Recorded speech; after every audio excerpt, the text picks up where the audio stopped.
بسم الله الرحمن الرحيم والمرسلات عرفا فالعاصفات عصفا والناشرات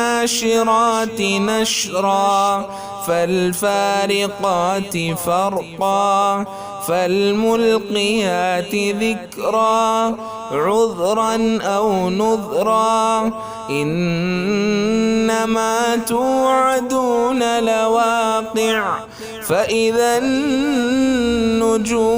طمست وإذا السماء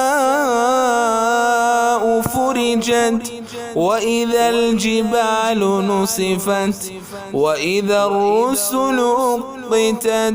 لأي يوم أجلت ليوم الفصل وما أدراك ما يوم الفصل ويل يومئذ للمكذبين ألم نهلك الأولين ثم نتبعهم الآخرين كذلك نفعل بالمجرمين ويل يومئذ للمكذبين ألم نخلقكم من ماء مهين فجعلناه في قرار مكين إلى قدر معلوم فقدرنا فنعم القادرون ويل يومئذ للمكذبين ألم نجعل الأرض كفاتا أحياء وأمواتا وجعلنا فيها رواسي شامخات وأسقيناكم ماء فراتا ويل يومئذ للمكذبين انطلقوا إلى ما كنتم به تكذبون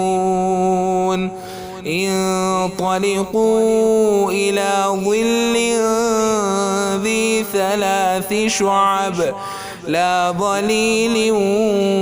ولا يغني من اللهب إنها ترمي بشرر كالقصر كأنه جمالة صفر ويل يومئذ للمكذبين هذا يوم لا ينطقون ولا يؤذن لهم فيعتذرون ويل يومئذ للمكذبين هذا يوم الفصل جمعناكم والأولين فإن كان لكم كيد فكيدون ويل يومئذ للمكذبين إن المتقين في ظلال وعيون وفواكه مما يشتهون كلوا واشربوا هنيئا بما كنتم تعملون إنا كذلك نجزي المحسنين ويل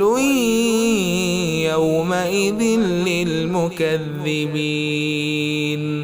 كلوا وتمتعوا قليلا إنكم